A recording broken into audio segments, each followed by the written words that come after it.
गुरुदेव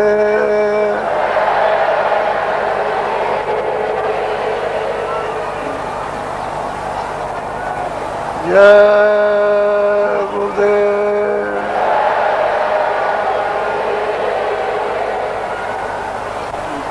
गुरु का ध्यान कर प्यारे,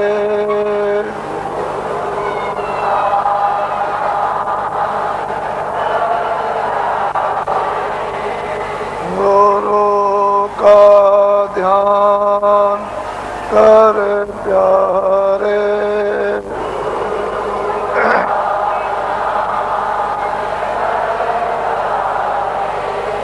बिना इसके नहीं छूटना,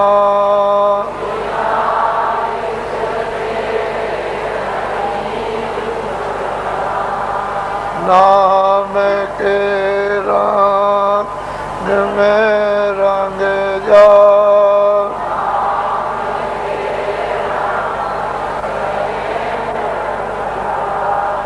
नाम के रंग में रंग जा।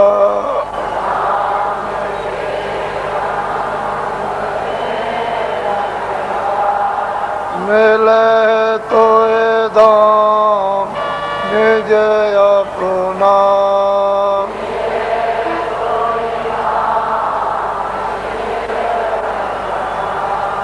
गुरु के शरण कर ले,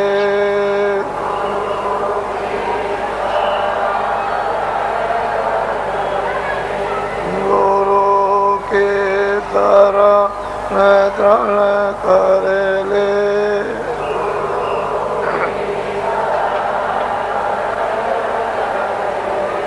बिना इसका नहीं करना,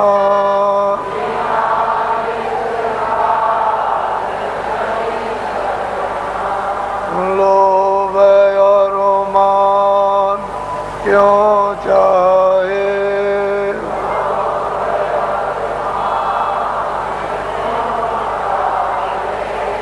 लोभ और मान क्यों चाहे।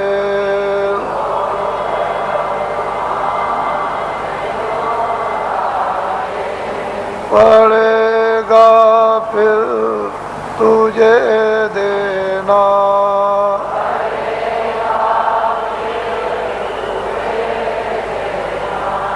कर्म में जो जो करेगा तू,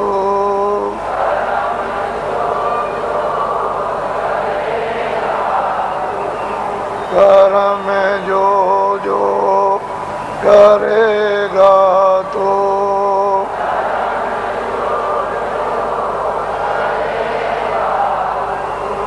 वही फिर वो ना भरना,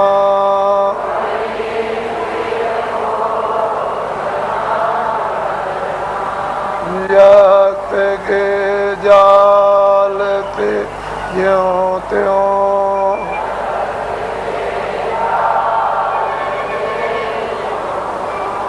जगत के जाल से ज्यों त्यों,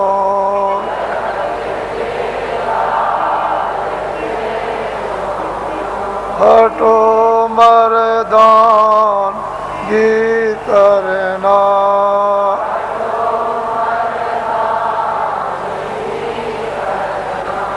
जिन्होंने मार मन डाला,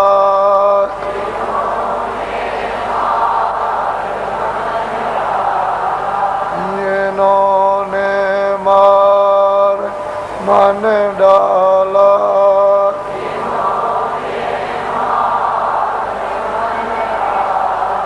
उन्हीं को सूरमा कहना,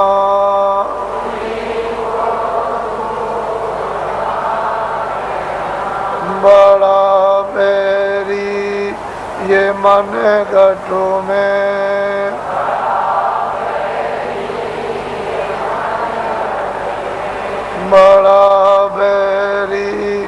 ये मन घटों में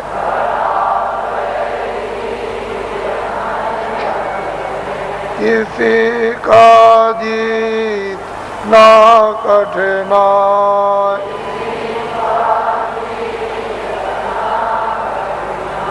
पढ़ो तुम इसी के पीछे,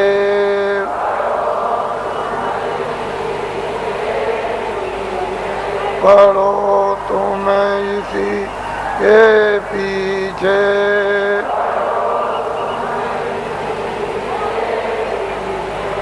और सब ही जतन तजना,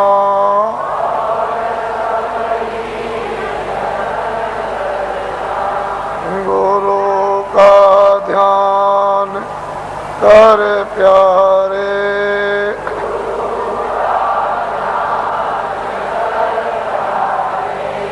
बिना इसके नहीं छूटना,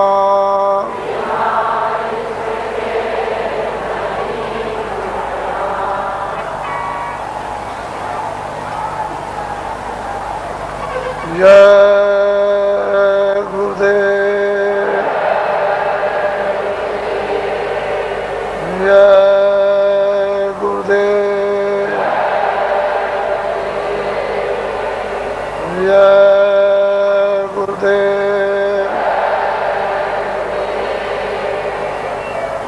जय गुरुदेव नाम किसका, जय गुरुदेव नाम किसका, जय गुरुदेव नाम किसका। नर नारियों, बच्चे और बच्चियों,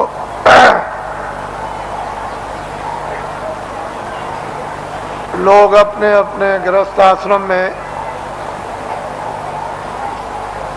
जब संसार का सब अनुभव बच्चों का, भाइयों का, माता पिता का, पत्नी और पति का जब गृहस्थ आश्रम में अनुभव कर लेते थे तो अंत में मोह ममता को त्यागने के लिए लोग अपनी आखिरी आयु का, उम्र का एक हिस्सा ये सोच करके देते थे कि अब चलते चलाते हमारा कल्याण हो जाए। तो तीर्थाटन घर से निकलकर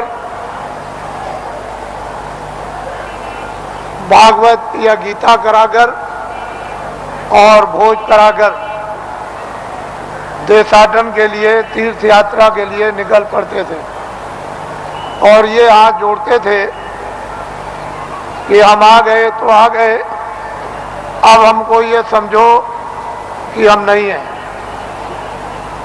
हमारा यदि समय पूरा हो जाए तो हम बीच में ही चले जाएंगे। इस तरह से लोग घर से निकलकर तीर्थों में, देवस्थान में, ऋषियों मुनियों महात्माओं के आश्रम में लोग आखिरी आयु में भ्रमण करते थे। ये आशा तोड़कर जाते थे कि अब हमको घर में वापस नहीं जाना, और रास्ते ही में उनका शरीर शांत हो जाता। सियार ने खाया, ऐसे ही पड़ा रह गया, गड्ढे में गिर गया, किसी ने फेंक दिया, ये कुछ नहीं। घर से निकल गए और चले गए। पहले सभी आश्रमों में ये नियम था, अब ये किया गया, अब ये बताया गया है कि गृहस्थाश्रम में रहो और आपको सच्चा सत्संग, सच्चे महात्मा का मिलना चाहिए, जिससे सत्संग और उसके वायुमंडल में अगर यदि शरीर शांत होता है तो अपने को वो परम सौभाग्यशाली ये समझे कि मेरी आत्मा का हो गया कल्याण। मैं जो कह रहा था कि अगले साल इसमें से कितने लोग यहाँ पर जो बैठ करके सुन रहे हैं वो अगले साल यहाँ नहीं आ सकेंगे, उनका समय पूरा हो जाएगा। इससे ये मालूम होता है कि आपका समय साल से कम रह गया, इसलिए दोबारा फिर ये आपको अवसर नहीं मिलेगा। न तो आप दर्शन दे सकते हो और न आप दर्शन कर सकते हो और न आप सत्संग सुन सकते हो, क्योंकि श्वासों की पूंजी समाप्त हो जाएगी और अनमोल मनुष्य शरीर किराए के मकान से जीवात्मा को विवश और लाचार होकर के निकलना पड़ेगा। तो आपने देखा होगा, आज सुबह लाइन में खड़े हुए पूजा के लिए, न कोई बीमार है, आराम से खड़े हैं और पूजा की प्रतीक्षा में है कि हम वहां तक पहुंच जाएं और प्रसाद ले लें,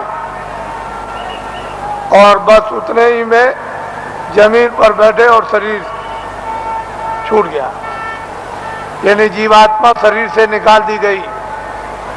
ये जीव का बहुत ही अहोभाग्य, ऐसा अवसर जीवों को मिलता नहीं है।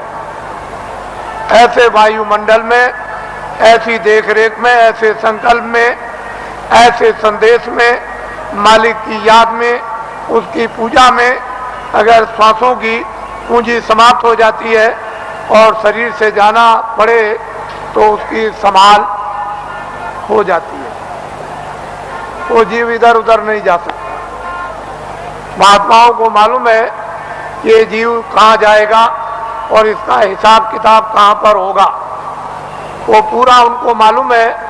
जिस तरह से खुली आंखों से आप हमको देखते हो बाहर की शरीर की आंखों से, और मैं आपको देखता हूँ, इसी तरह से अंतर्ज्ञान दृष्टि के द्वारा वो सब कुछ दिखाई देता है कि जीव इधर से जैसे ले जाए जाते हैं वो कैसे जा रहे और कहाँ इनका हिसाब होता है, ये महात्माओं को सब मालूम। पिछली किताबों में महात्माओं ने बहुत कुछ आपके लिए निराकरण कर दिया है और उन्होंने आपको बहुत विश्वास दिला दिया, उसके कहने की जरूरत नहीं है। तो दो आदमियों का यहाँ पर शरीर छूट गया और कल दोनों के दोनों ही गए। इससे ये मालूम हुआ वो बड़े बेचारे प्रेमी थे, बड़े भक्त थे और बराबर सत्संग में जगह जगह सम्मिलित होते रहते थे, सत्संग सुनते थे और दर्शन देते और दर्शन करते थे। ऐसी उनकी बड़ी तीव्र लालसा रहती थी। तो ऐसे लोगों का तो वैसे भी काम हो जाता है। जो नामदानी जंगल में रहते हैं, जो यहाँ सत्संग में नहीं आए, अगर उनका भी शरीर छूटता है तो उनके लिए भी इंतजाम बंदोबस्त करके रखा है कि उनकी भी जीवात्मा गड्ढे में नहीं जा सकती। उनको मालूम है कि कहाँ किस समय पर। इसके माने ये नहीं है कि यहाँ सत्संग में बैठे हैं और आपका दर्शन कर रहे और दर्शन दे रहे और वो जंगल में जीव जो है वहां से चला गया, ऐसा नहीं। उन्होंने पहले ही से इंतजाम करके पूरा रखा है और उनको मालूम रहता है कि जीव यहाँ से नामदानी जा रहा, उसका इंतजाम कर दिया। उसके कर्मानुसार, उसकी साधना अनुसार फिर तुरंत शीघ्र देर कुछ नहीं लगती, मिनटों का भी काम नहीं, और उसको ये फिर मनुष्य जन्म दिलवा दिया जाता। और ऐसे वायुमंडल में जन्म मिलता है जहाँ आसपास में सत्संगी यानी प्रेमी सत्संगने स्त्री और पुरुष रहे, और जैसे ही वो बच्चा बड़ा होता है फिर नामदान प्राप्त कर लेता है और वहां से साधना फिर शुरू कर देता है। यदि बीच में फिर उसकी साधना अधूरी रह जाए और फिर वो अपना शरीर छोड़ दे तो फिर उसकी संभाल हो जाएगी और ऐसी जगह पर उसको जल में दिलवा दिया जाएगा कि फौरन सत्संग में फिर आकर और नामदान को प्राप्त कर लेगा और जहां से साधना छूटी है फिर शुरू कर देगा। वहां तक के लिए उसको कोई मुश्किल नहीं पड़ेगी। वो आनंद फानंद एकदम तत्क्षण बताते ही उसका काम होगा और आगे उसके लिए थोड़ी मेहनत करनी है। इस तरह से जीवों की नामदान देने के बाद संभाल हर तरह से होती रहती है, बशर्ते यह है कि आप कोई बुरा काम न करें, किसी का आप कत्ल न करें, हिंसा न करें, कोई चोरी न करें, डकैती न करें, अमानवी काम न करें। जहां तक हो जाए तहां तक सूझ समझ से इन सब चीजों से बचे रहे, और जो गंदगी आपके पास में जमा है वो जल्दी से उसको उतार दिया जाएगा। लेकिन जब आप गलती कर लोगे और तुम ये नहीं समझोगे कि मालिक देख रहा और जितने नामदान दिया है वो देख रहा, तुम उसको और मालिक को अंधा समझोगे तो वो कर्म जमा हो जाएगा और उसकी आपको सजा मिल जाएगी। फिर आप रोओगे, चिल्लाओगे। हर तरह से यानी जीवों की संभाल होती है। ये बहुत ऊंचा संदेश और ऊंचा विज्ञान है, ये छोटी मोटी चीज नहीं है। उनको सब मालूम है कि जीवात्माएं कैसे उतरती हैं और कैसे चढ़ती हैं और मनुष्य शरीर में कैसे डाली जाती हैं और किस तरह से निकाली जाती हैं। फिर ये किन किन योनियों में इनके जाने का हिसाब होता है और उनके तार यानी उनकी डोरियां किस किस तरह की है और कौन कौन सी डोरी किस किस योनि में, 84 में या नरकों में या भिन्न भिन्न अलग अलग नरकों में, 4 खानों में, 84 लक्ष्योनियों में, ये महात्माओं को सब जैसे आईने के सामने खड़े हो जाओ ऐसे दिखाई देता है। लेकिन अब ये जरूर है कि जब तुम्हारी आंख खराब हो गई तो आप ऐसा समझते हो कि सब अंधे हैं, किसी के आंख होगी ही नहीं, कोई दुनिया को देखता ही नहीं होगा। लेकिन जिसके आंख है वो तो कहता है सूरज है, चंद्रमा है, ये मकान दिखाई देता है, ये जमीन दिखाई देती है। पर सूर आदमी को क्या होगा, उसको क्या दिखाई देगा? इसलिए जगत अंधा हो गया है और बहरा हो गया, वो महात्माओं को पहचान नहीं पाता, समझ नहीं पाता। उसके पास समझने की बुद्धि नहीं और आंख अंधी हो गई तो कैसे पहचाने? कहीं अगर उसको आत्म आंख हो गई होती, वो दिव्य नेत्र ज्ञान चक्षु खुल गया होता, तब तो उस नूर में, उस प्रकाश में पहचान लेता। तो हिंदुओं और मुसलमानों और सिखों और ईसाइयों, ये जाति दौलत, ये जन्म जात की संपत्ति महात्मा फकीरों के पास सबकी है। जो भी इच्छा करे, हिंदू मुसलमान सिख ईसाई, वो महात्माओं के पास जाकर के इस दौलत को ले आए, इस संपत्ति को ले ले। ये सबकी है, किसी एक की नहीं है। और जो इसमें भाव भक्ति करेगा उसको ये दौलत मिल जाएगी। भक्ति नाम किसका है? आज्ञा का पालन, और कोई भक्ति नहीं। भक्ति नाम कोई तस्वीर देखने का नहीं। तुमने मंदिर में मूर्त देख ली तो इसका नाम भक्ति नहीं, या तुमने गाना गा लिया, कोई प्रार्थना कर ली, इसका नाम भक्ति नहीं। जो महापुरुष आदेश दे उसका तुम पालन प्यार से करो, इसको कहते हैं भक्ति। यह है भक्ति। हमने राम को नहीं देखा, हमने कृष्ण को नहीं देखा, हमने तुलसीदास को नहीं देखा, हमने मोहम्मद साहब को नहीं देखा, हमने ईसा मसीह को नहीं देखा, हमने पैगंबरों को नहीं देखा, हमने योगियों को नहीं देखा, ऋषि मुनियों को नहीं देखा, तो आप किसका पालन करोगे? रामायण समझ में आती नहीं, गीता समझ में आती नहीं, कुरान समझ में आती नहीं। अगर समझ गए होते तो रहम ना आ जाता, फिर जालिम तो नहीं रहते, हृदय में दया नहीं आ जाती, निर्दयी तो नहीं रहते। लेकिन वो तो तुम्हारी समझ में आता नहीं। तो भक्ति नाम है आदेश का पालन। जो आदेश का पालन कर लेगा वो तो महात्मा बड़े दूर के देखने वाले होते हैं। वो धीरे धीरे धीरे धीरे धीरे धीरे चारों तरफ से जाल डालकर और ऐसा तुमको फंसा लेंगे। पहले कुछ नहीं बोलेंगे, धीरे से फिर फंसा लेंगे, और जब शिकंजे में आ गए तब फिर ठीक करेंगे।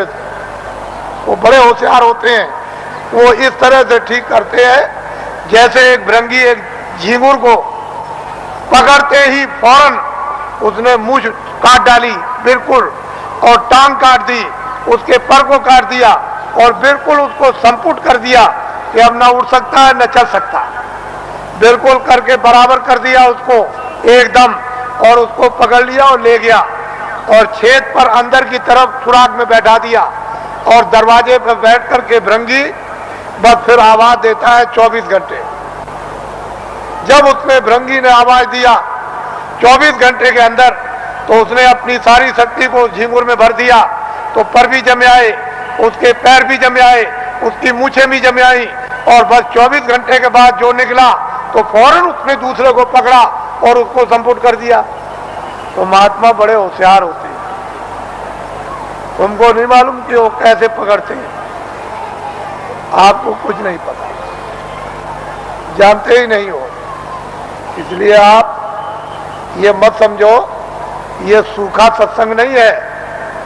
आपने कल देखा अपनी आंखों से कि 4 बजे से लाइन लग गई और सारी रात जाड़े में बैठे रहे, तो आपको ये जानना चाहिए कि सारी रात जगह एक तपस्या की, ऊपर से सर्दी थी और लाइन में धीरे धीरे बैठ करके खिसके हैं, धीरे धीरे आए और लाइन अभी तक लगी हुई है।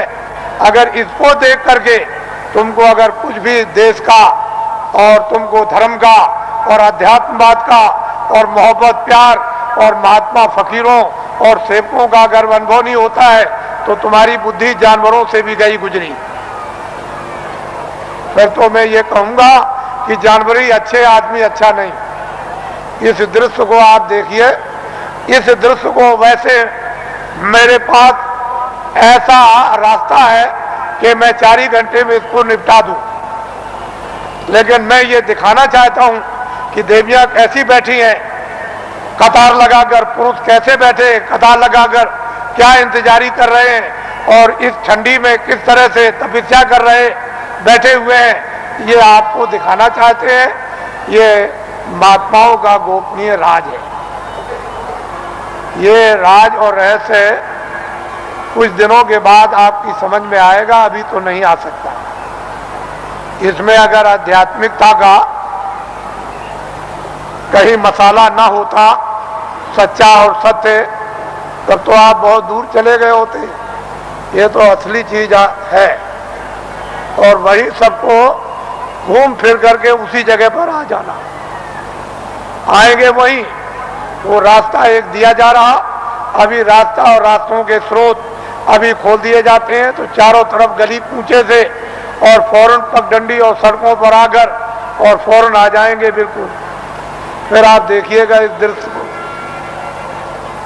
तो आप ऐसा मत समझो। वो कहते तो कुछ नहीं है, अगर कह दें कि तुम ये हो, तुमने सुबह इसको मारा, शाम को इसको मारा, इसकी चोरी की, इसकी डकैती की, इसका बुरा किया, इसका ये किया, तो 2 मिनट नहीं ठहरोगे। फिर तो 2 मिनट नहीं ठहर सकते हो, भाग के चले जाओगे, करे यहाँ तो सब कुछ खुल गया, यहाँ तो कुछ नहीं है।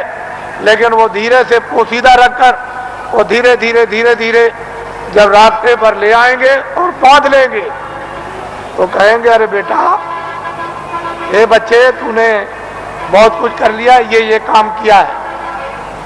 तब उसका होश उड़ जाएगा और वो अपनी जगह पर आ जाएगा। वो आदेश उसको मिलेगा, उसका पालन करेगा, उसका नाम है भक्ति।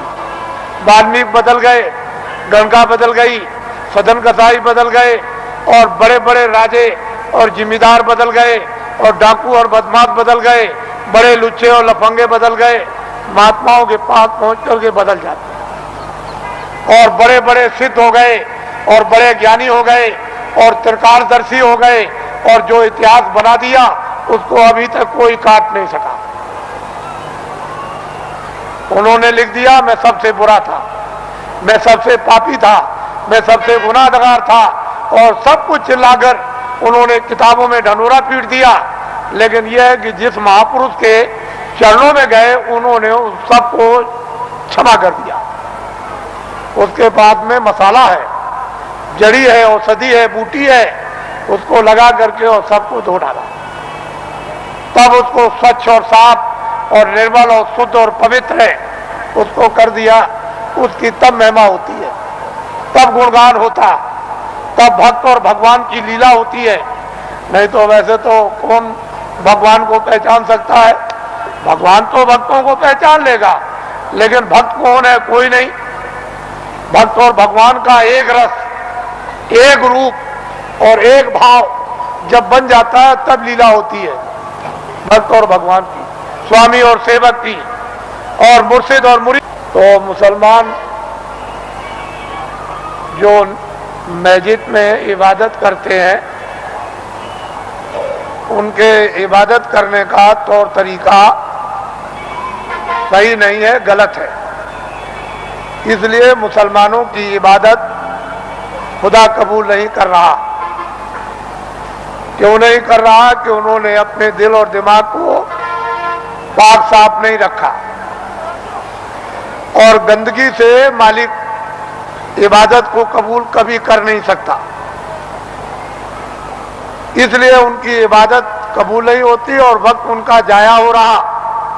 और ये जिसमें जो आपको थोड़े वक्त के लिए दिया गया, वक्त पूरा होते ही जैसे ही पूरा हुआ, लेकिन उन्होंने कहा जिस्म हमने इबादत के लिए ही दिया है कि इबादत से तुम अपनी रूह को जगा लो और नजात में पहुंचा दो मौत के पहले। लेकिन आपने इसको समझा नहीं, वक्त पूरा हुआ और रूह को जिस्म से निकाल दिया।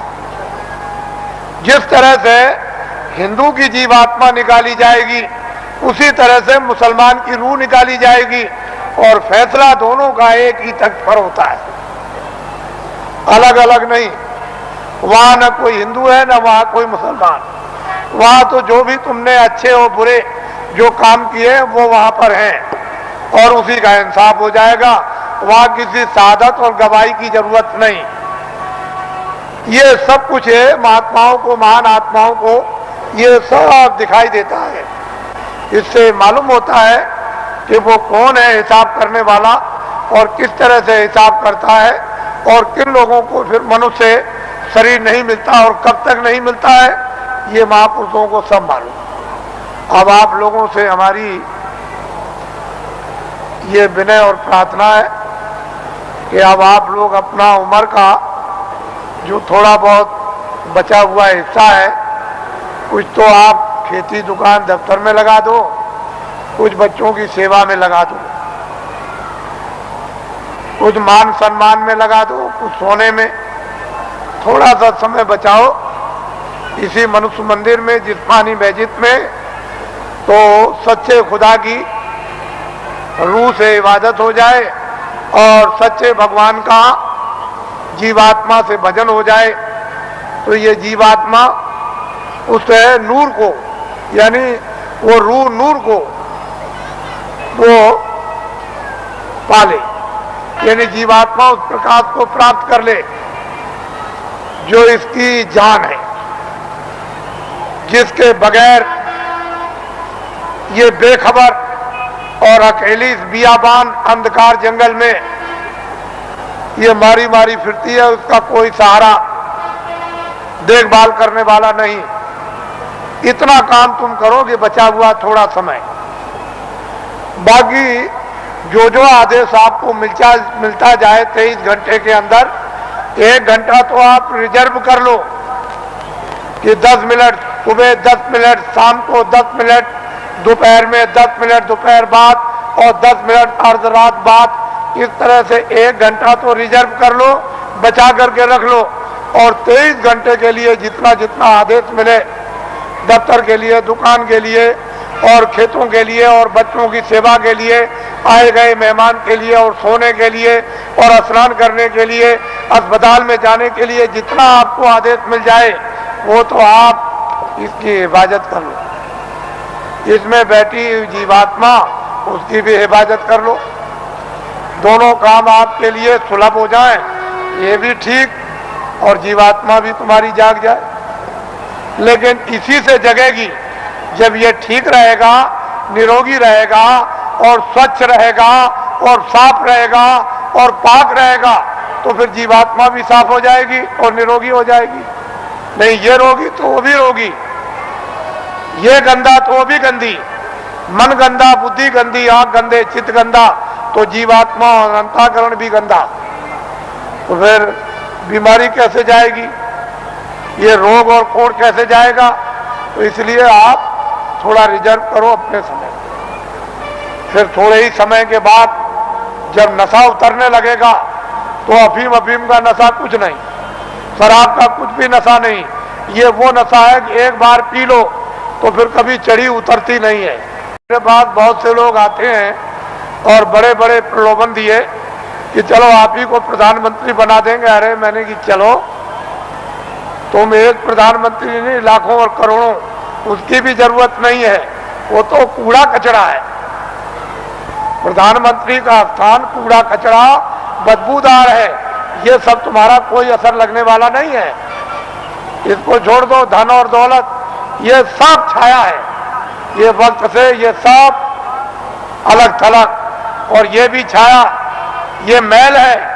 देखते देखते मिट्टी का मिट्टी में, वायु का वायु में, अग्नि का अग्नि में, और आकाश का आकाश में, ये सब का सब जल का जल में मिल जाएगा और कुछ भी पता नहीं चलेगा कि ये कहाँ चले गए। और जीवात्मा जिसके कारण ये चलता फिरता बोलता है, ये बादशाह कहलाता, सेठ साहूकार कहलाता, विद्वान कहलाता और बड़ा बहादुर और दानी कहलाता, वो तो निकल जाएगा, उसका भी पता नहीं। उसी के पते के लिए अनमोल मनुष्य शरीर आपको दिया गया। इसमें बैठकर उसका पता लगा लो और इन्हीं इंद्रियों के द्वारा तुम जो है उस छाया पर, यानी कागज पर लिख मारो कि मैंने उसको देखा जिसका कभी नाश नहीं होता है, जो चलता फिरता बोलता नहीं, जिसके यहाँ कभी सुबह शाम नहीं होती है, जिसके यहाँ कभी रात्रि और दिन नहीं होता, और सूरज और चांद कभी निकलता नहीं, वो एक रस रहने वाला। इसलिए आप थोड़ा समय बचाओ, ये हमारी विनती और प्रार्थना है। हम तो वर्षा आदेशानुसार ये देते हैं, लेकिन उसको संभाल करके रखो। हमारी बात अच्छी तरह से समझ लो। तुमने अगर किसी की नाक काटी है सुबह, तो वो सब फिल्म में आ गई। शाम को तुमने गर्दन काटी तो सब फिल्म में आ गई। वो रो रहा, चिल्ला रहा, सामने पड़ा। मारने वाला भी है, मरने वाला भी। किसी की टांग काट दी, हाथ काट दिया, रात को चोरी या दिन को की, दिन को डकैती या रात को, या आपने और कोई अमानवी काम, ये सब फिल्म में, फाइल में सब छपता जा रहा। और जब तक वो कुछ नहीं बोलेगा, जब तक आपका समय पूरा नहीं होता, और जैसे ही समय पूरा हुआ पूरी फाइल खुल जाएगी। तो आप वहां ये तो नहीं कह सकते हो कि मैंने नहीं मारा, मैंने नाक नहीं काटी हूं, तो सामने होगा और तुम भी सामने होगे, और चाकू चलाते होगे, तुम वहां बंदूक चलाते होगे, लाठी चलाते होगे, तुम चोरी करते होगे, तुम डकैती डालते होगे, सब वहां पूरा का पूरा वो वहां तस्वीर है। तो आप क्या इनकार कर सकोगे? ये बदले देने पड़ेंगे। जब आपको ये अदले और बदले, तुमको दान के, पुण्य के, किसी की सेवा करने के, सम्मान करने के, तुम आदर करोगे, तुम पानी पिलाओगे, खाना खिलाओगे, दवा दे दोगे, और किसी मरीज बीमार की सेवा करोगे, ये सब वहां छप जाएगा। तो ये अदला और बदला। फिर वो तुमको मारेगा, फिर तुमको खिलाएगा, तुम्हारी इज्जत करेगा, तुम्हारी बेइज्जती करेगा, तुम्हारा मतलब यह है कि चोरी करेगा और तुम्हारी रक्षा करेगा। जो जिसके साथ जो काम करेगा उसको बदला देगा। इस अदले बदले से कोई चूक नहीं सकता। जब कृष्ण भगवान 56 करोड़ यदुवंशियों को समाप्त कर दिया, पलक के मारते में खून की नदी बह गई, तो जब जाने लगे प्रभात पाटल नदी के किनारे कि अब हम अंतर ध्यान हो जाएंगे, चले जाएंगे अपने गोलोक को,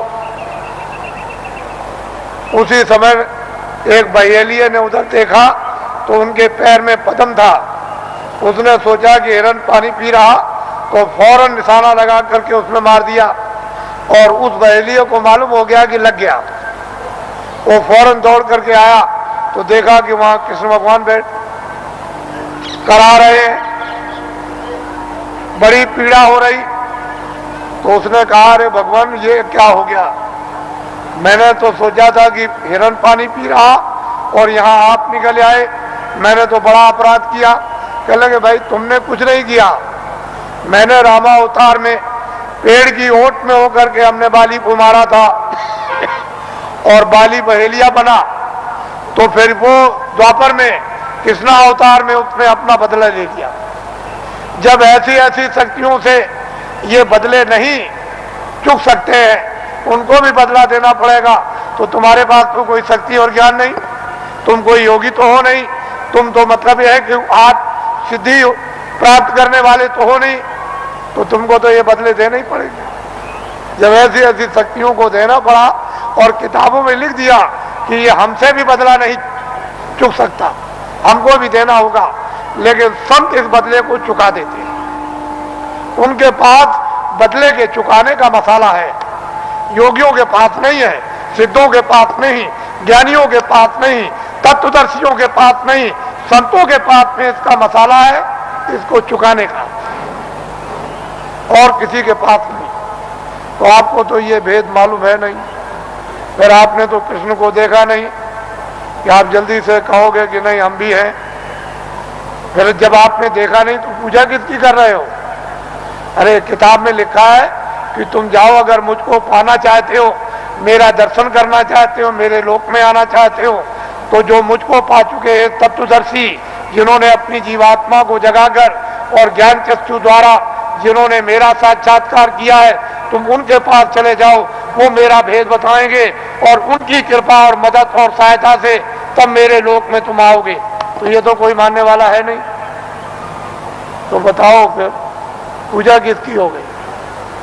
तुमने खुद को अपने को धोखा दिया, खुद को भ्रम में रखा, खुद को अंधकार में रखा और खुद भटक गए।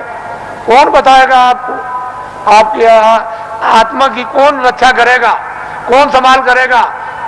माँ बाप कर नहीं सकते, धन दौलत कर नहीं सकता, राजा कर नहीं सकता है और लोग कर नहीं सकते हैं, तो इस आत्मा की रक्षा कौन करेगा?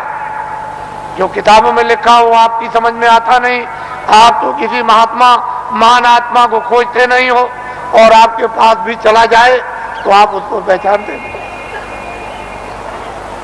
इसलिए ये दिन ऐसे बुरे आए कि महान आत्माओं की बड़ी अवहेलना हुई, बड़ा तिरस्कार हुआ, बड़ी गाली गलौज, बड़ा उनका अपमान हुआ, बड़े शब्द भद्दे शब्दों से प्रयोग किया गया। लेकिन हमारा देश तो ऋषि मुनियों का, साधु संतों योगियों का देश है। फिर पीछे आपको अपनी जबान गंदी करोगे, मैली करोगे, पीछे पश्चाताप करना होगा। इसलिए सोच समझ के शब्द निकालो। तुम सब कुछ करते हो दुनिया में, लेकिन संतों महात्माओं के प्रति संभाल कर शब्द निकालो, ऐसे नहीं।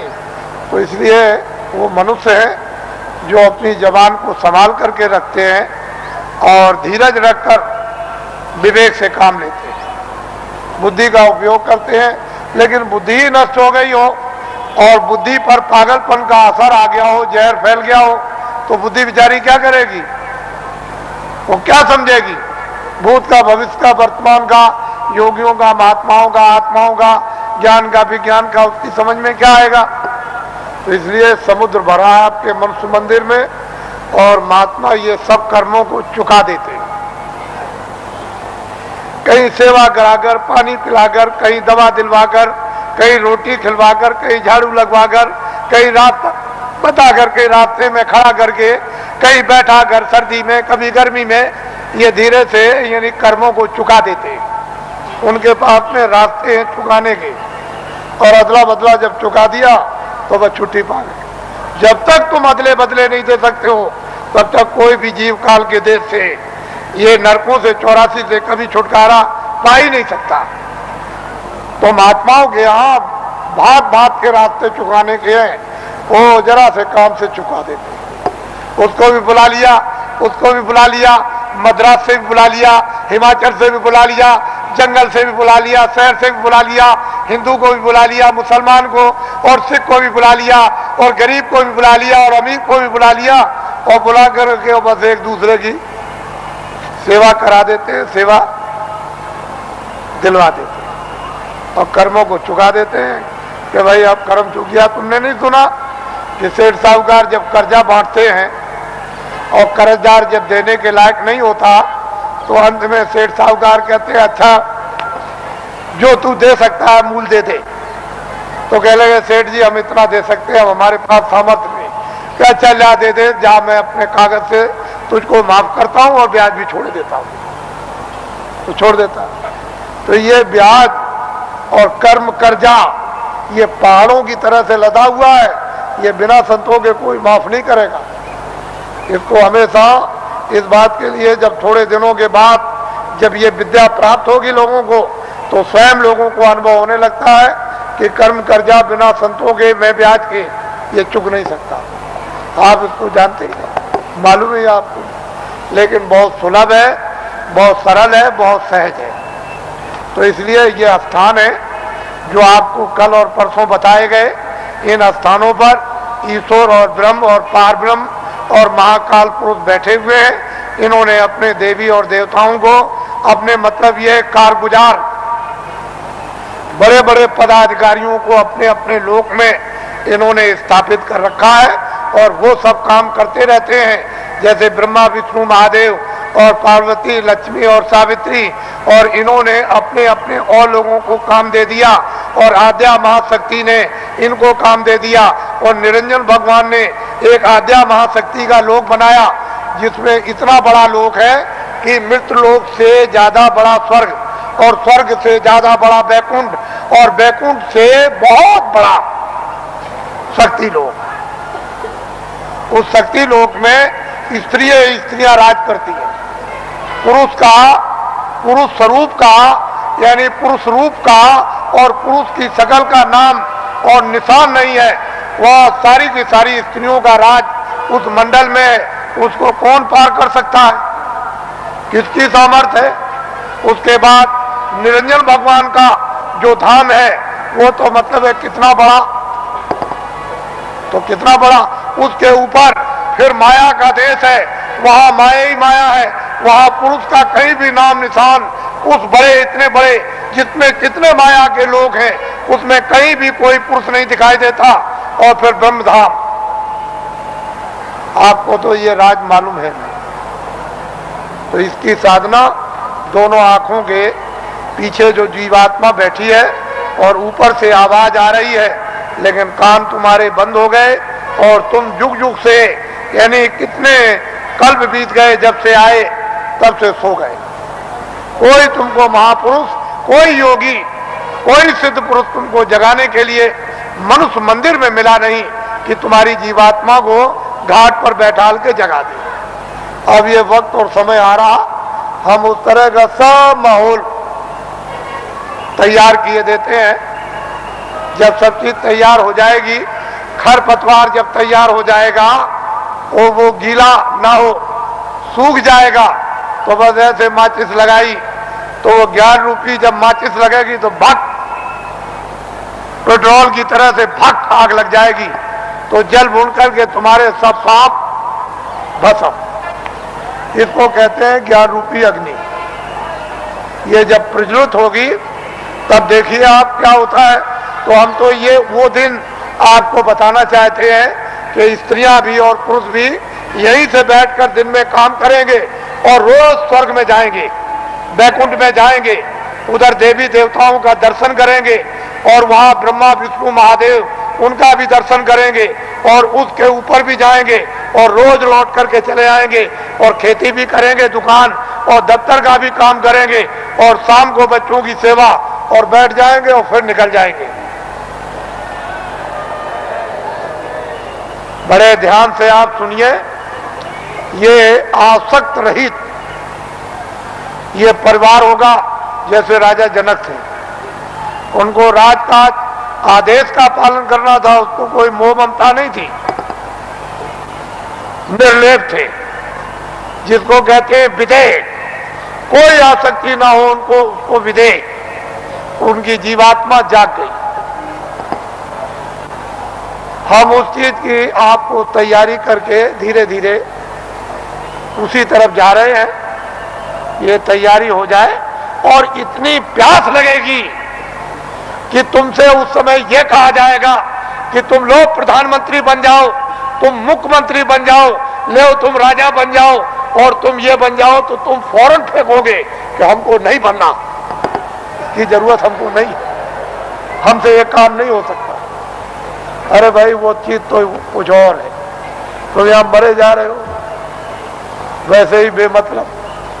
अरे महात्माओं के पास आकर के कुछ काम करो तो कुछ काम भी हो जाए, महात्माओं के आदेश का पालन करो, दुनिया सब समझ में आ जाए, गृहस्थ आश्रम भी, समाज भी और देश भी समझ में आ जाए और तुम सब लोग निर्लेप रहो और शरीर का, परिवार का, सब तरह का क्षणिक सुख भी ले लो और आत्मा को जगा करके सच्चा आनंद प्राप्त कर लो।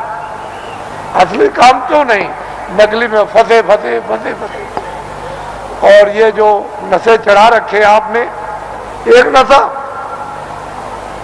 कितने नशे तुमने चढ़ा रखे, और नशों को जो आपने चढ़ा रखा तो किस तरह से तुम बदहोश हो, होश ही नहीं, कुछ होश नहीं है। तो इसलिए आप थोड़ा सा समझ से काम लो, बुद्धि से, और जाग करके संदेश सुनो, सो करके मत सुनो। वही मनुष्य है जो जाग करके सुनता और फिर वो अमल करता है।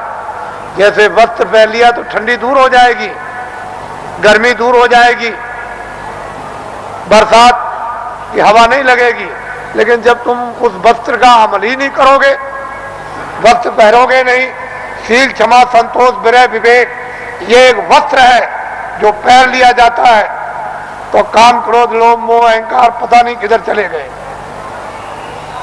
अभी आपने इसका वस्त्र पहना तो आपको क्या मालूम होगा कि वस्त्र, कपड़ा कैसा होता है।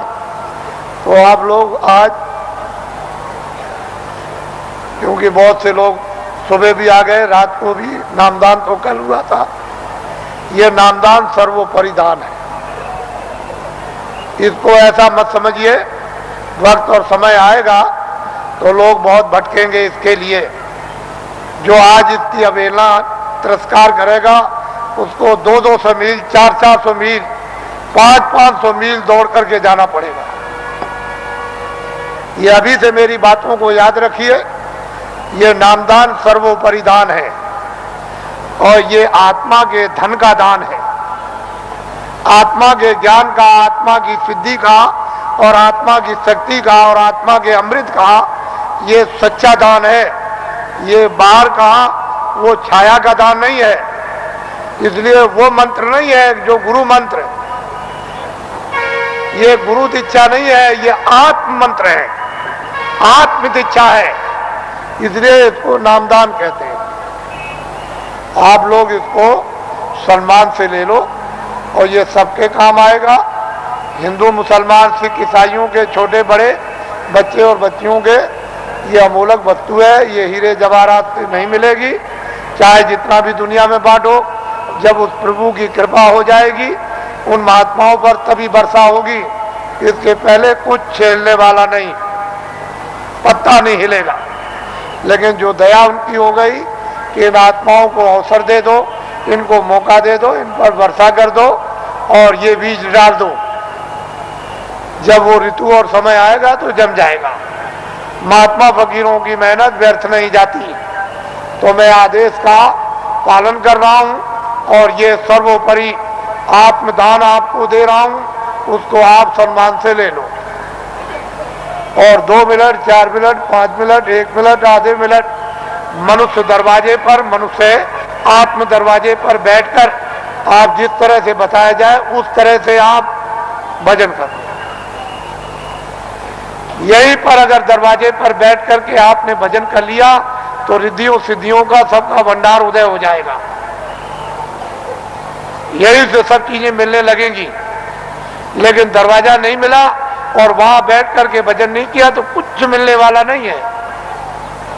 वैसे ही खाली आए हो, अज्ञान में आए और अंधकार में आए, रोते हुए आए, जब जाने का समय होगा तो ज्ञान रखवा लेगा, देखना रखवा लेगा, सुनना और बोलना रखवा लेगा, और एक पीछे से ठोकर मारकर रवाना कर देगा। इसलिए आप लोग संभल करके रहो। हम तो कोई जय गुरुदेव है नहीं, इस किराए के मकान का नाम आपका ही रखा हुआ, जो रखवाया होगा उस समय के पंडितों से, यह नाम तुलसीदास है।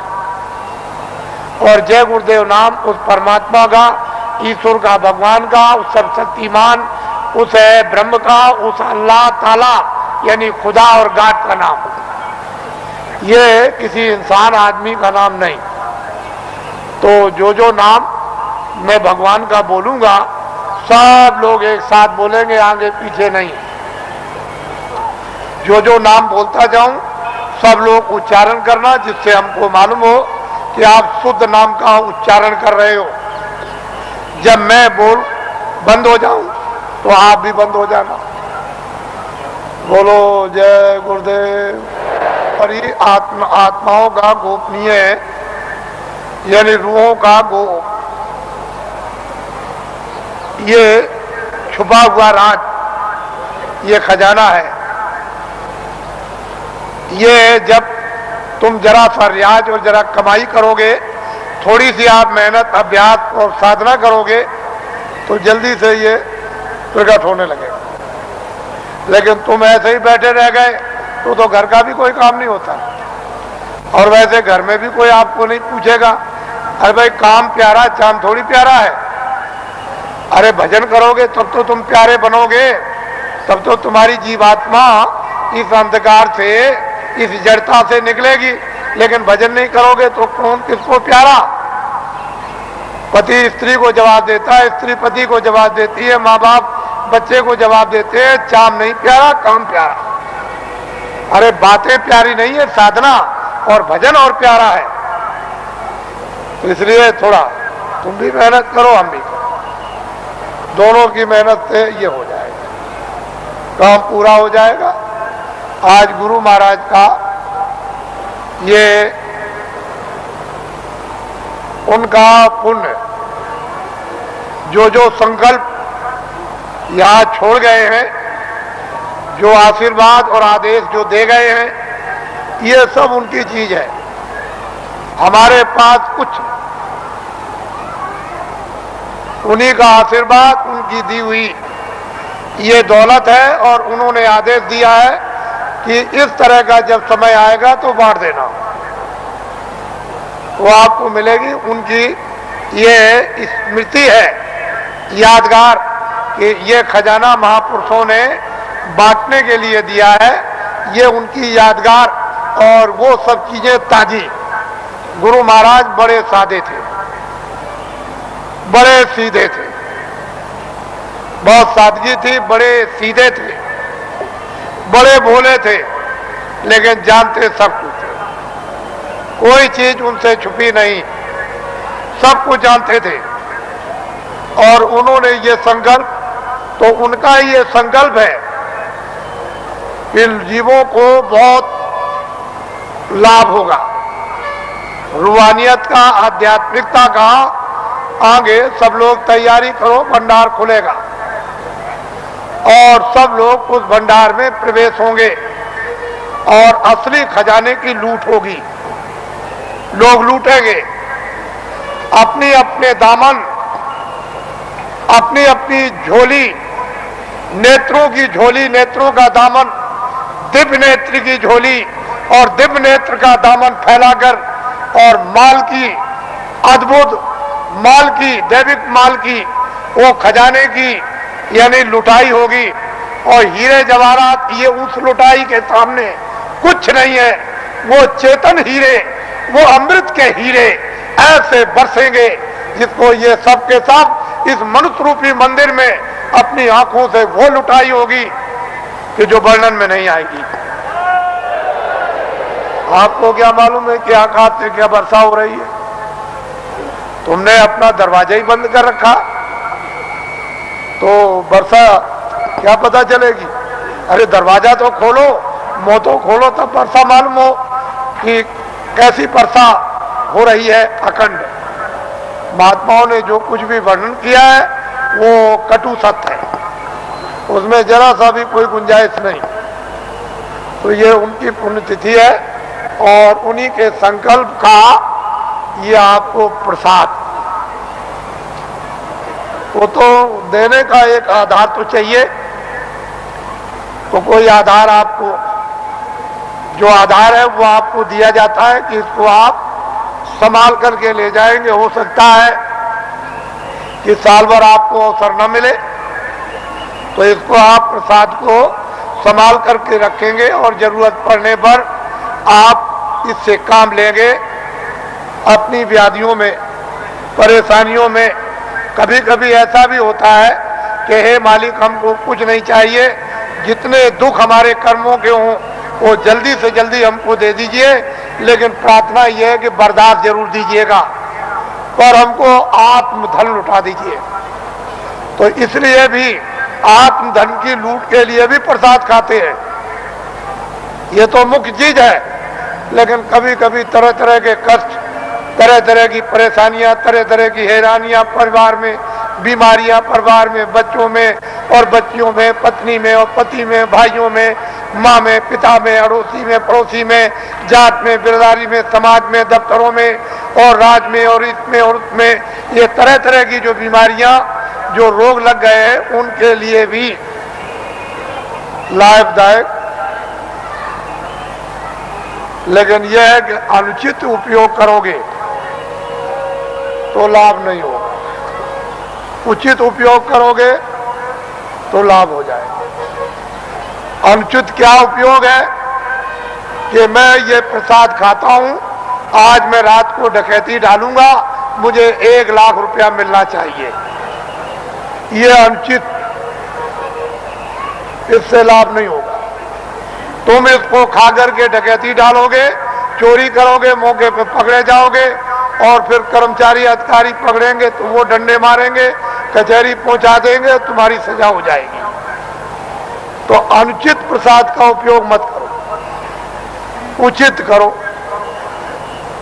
और मेरी चोरी छूट जाए, मेरी डकैती छूट जाए, झूठ छूट जाए, छल कपट छूट जाए, बदमाशी छूट जाए और मुझसे ये छूट जाए और ये बुराई छूट जाए और मुझ में अच्छाई आ जाए। और जब उचित उपयोग करोगे कि मेरी बीमारी चली जाए या मुझे बीमारी में आराम हो जाए, तो इसमें लाभकारी होगा, फायदा। ये इसलिए बातें आपको बताए देता हूं कि आप श्रद्धा से, आस्था से आपने रात को तपस्या की है ठंडी में। हम भी देख रहे हैं, हम कोई ऐसा थोड़ी कि नहीं। आपको क्या मालूम कि रात को मैं कैसे घूम रहा था, किसी को नहीं पता कि मैं कैसे निकल के, किसी ने नहीं पहचान पाया, कोई भी सड़क पर पहचानने वाला नहीं मिला। तो आपको तो ये जानना चाहिए कि मतलब ये है कि मैं देखता हूँ, ऐसा थोड़ी है कि मतलब मैं अंदर घुस गया तो मैं देखूँ और समझूँ नहीं उसको। तो ये सब मैं देखता हूँ कि आप अंगों से तपस्या कर रहे हो और तपस्या का फल आपको मिलेगा। ठीक है, आपने शरीर से गुनाह किए हैं, बुरे काम किए, पाप किए हैं, आपने, ये ठीक है कि आपके ऊपर जमा है, लेकिन तपस्या अपनी जगह।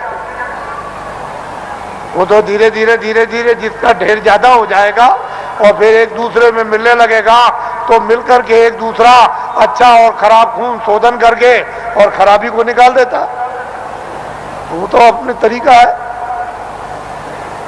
लेकिन यह है कि तपस्या तो तपस्या ही है।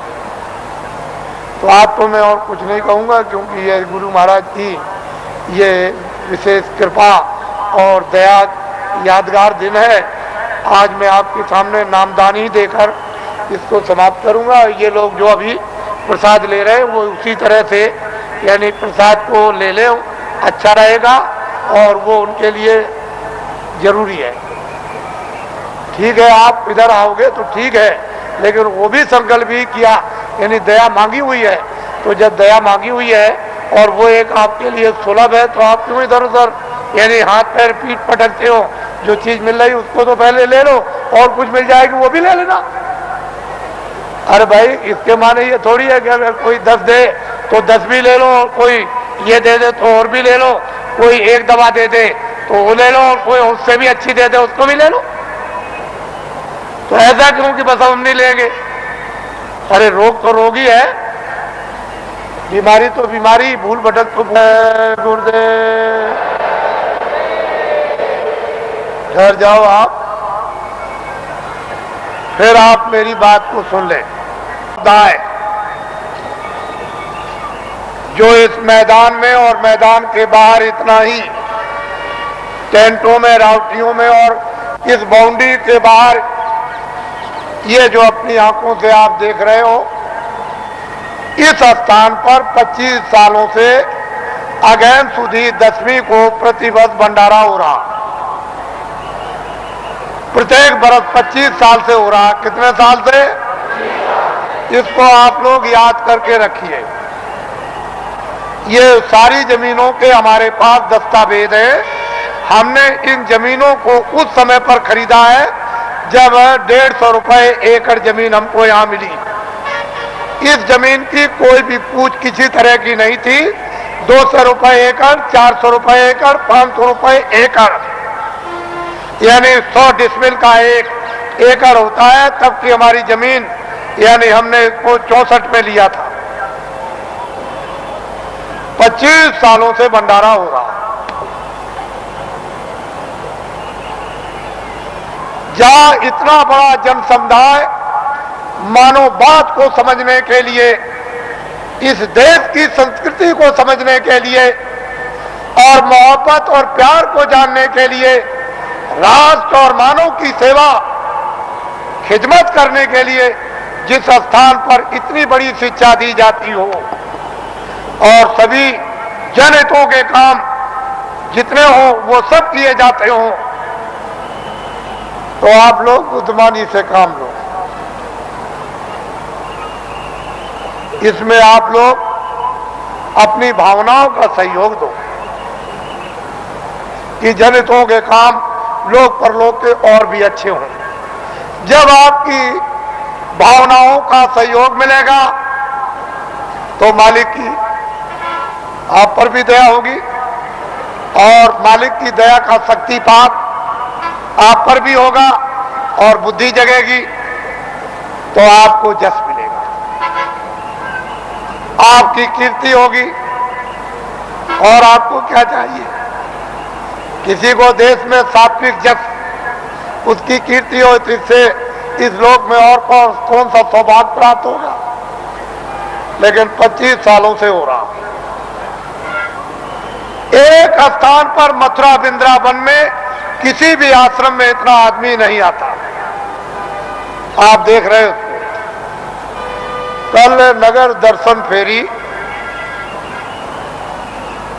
आप सब लोग सभी प्रांतों से आए हुए नगर दर्शन फेरी में पद यात्रा करेंगे, पैदल चलेंगे और जितने भी लोग कतारों से बाहर होंगे, जो सेवादार जो कतारों से बाहर चलेंगे बच्चों की संभाल के लिए, यानी उससे अलग होकर वो तो कुछ है बोल सकते हैं, बाकी जो बीच में सबके सब चलेंगे वो सारा का सारा यानी नगर दर्शन फेरी के लिए मौन होकर के जाएगा, मौन बोलेगा नहीं। विश्राम घाट तक, यहां से चलकर विश्राम घाट तक, जहां हिंदुस्तान का मथुरा का एक विश्राम घाट स्थान बहुत प्रसिद्ध है, उस घाट तक सारा का सारा नगर दर्शन फेरी के लिए मौन पद यात्रा करेगा। सभी नर नारी जो उसमें होंगे सीधे चलेंगे, जो थोड़े से सेवा करने वालों के अतिरिक्त है, यानी वो लोग बोल सकते हैं, किसी को कुछ समझा सकते हैं, लेकिन आप मौन। हमारे कर्मचारी अधिकारियों की किसी भी व्यवस्था में कोई बाधा नहीं जिससे कि इनका नाम बदनाम ना हो। मौन आप चलेंगे। फिर इस बात को सुन लें, जो भरी हुई सड़क जाएगी उससे जो किनारे किनारे होंगे वही कुछ ही चंद लोग मतलब आस पास में कुछ कह सकते हैं, कोई पूछे तो बहुत मीठी जबान में बोलेंगे और उतनी बात कहेंगे जितनी जरूरत, बाकी सारा का सारा नगर दर्शन फेरी के लिए पूरा का पूरा ये जन समुदाय मौन होकर के जाएगा। कैसे जाओगे? कैसे जाओगे? विश्राम घाट तक। कहां तक? विश्राम घाट पर मौन टूट जाएगा। फिर कोई भी कुछ पूछे या विश्राम घाट के आगे निकल जाओ तब भी आपका मौन टूट जाएगा। फिर मौन रखने की जरूरत नहीं है। आगे जैसे ही विश्राम घाट की तरफ जाओ और द्वारकाधीश मंदिर की तरफ बढ़ो, बस अपने मौन को छोड़ दो, लेकिन विश्राम घाट तक आपका मौन रहेगा। वहां जाकर के आपका मौन टूट जाएगा और कोई भी नगर में दर्शन करो, पूछे, कुछ कहो, कुछ पूछो, ये फिर सब कर सकते हो। और वही आपको छोड़ दिया जाएगा, जिससे कि आप मंदिरों में या और मतलब यह है कि दर्शन घाटों पर या और भी मतलब यह है, ये सब अच्छी तरह से दर्शन ये करें, कोई दान, कोई पुण्य, कोई ये, कोई वो, कोई हाथ जोड़े, कोई नमस्कार, ये सब उसी को करो कि ये सब उसी का रूप है। ये जितना भी ये सब छाया है और इसमें होकर के उसकी तरफ देखो, मालिक की तरफ। सुबह घंटी बजेगी और ये माइक बोलेगा, आप लोग जल्दी जल्दी तैयार होंगे और 6 बजे बड़ा समुदाय बाहर सड़क पर आ जाएगा और फिर यहाँ जैसे ही सूरज निकलने को हुआ प्रकाश, बस यहाँ से चल देगा। आगे आगे चलेंगे और उसके पीछे सब लोग जाएंगे और हम अपने जो भी हमारे विद्वान हैं, पंडित, पुजारी, ब्राह्मण, वो सब आ जाएं और यहाँ से हमारे साथ चलें। जैसे कि आप ही की मंत्रणा से ये सब नगर दर्शन फेरी में जाएंगे और मैं ये बताऊंगा कि ये हमारे जो विद्वान, जो धर्म के बड़ी आवाज लगाते हैं,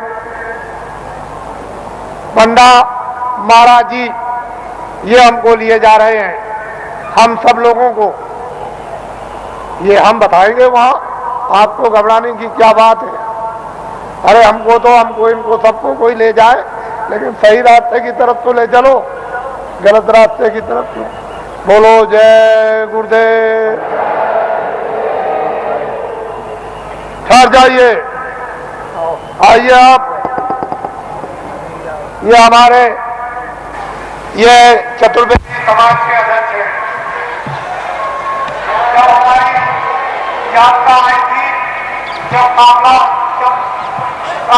त्रिवेणी संगम पर जब समापन हुआ था और जब मथुरा में आए तो ये मोहली गांव जो 1 किलोमीटर दूर है, वहां बड़ा कार्यक्रम हुआ और फिर इनके उनसे धर्म स्थान पर जो गंगा के उस पार में है, एक बहुत बड़ा कार्यक्रम हुआ और इनकी प्रेरणा से तमाम लोग कुछ समय पर गए और सब लोग वहां सबने आकर गंगा के उस पार में दर्शन दिए। ये धर्म के अवतार हैं और चतुर्वेदियों के हमारे अध्यक्ष और हमारे भी अध्यक्ष, हमारे भी अध्यक्ष। बोलो जय गुरुदेव। ये मधुबन है, मधुबन, ये मधुबन है। 84 कोस की यात्रा यहीं से होती है और यहाँ से जो यात्रा नहीं करेगा उसकी यात्रा कभी पूरी 84 कोस की मानी नहीं जाती है। ये मधुबन है जहाँ आप प्रार्थना हो। ये छोटी चीज नहीं, कल सुबह प्रातः काल आ जाएंगे और आगे आगे आप करेंगे, लेकिन ग्रुपों में आप अलग अलग रहे ताकि आगे भी आप रहे और बीच में हमारे साथ और बीच और पीछे भी रहे, जिससे कि मतलब ये मालूम हो कि हम सब आगे पीछे आपके साथ चल रहे हैं। बोलो जय गुरुदेव। और बात तो अरे भाई वो तो गंगा मैया है, अरे ब्रह्म गंगा है, वो गंगोत्री से अरे उतर चढ़ आई है ऊपर की तरफ से, लेकिन पूर्वों की नहीं। जब वो धारा आई और महात्माओं ने तपस्या की है तो ब्रह्म लोक से उतारी और मां उन्होंने दूध ना दी तो नहीं आ रही।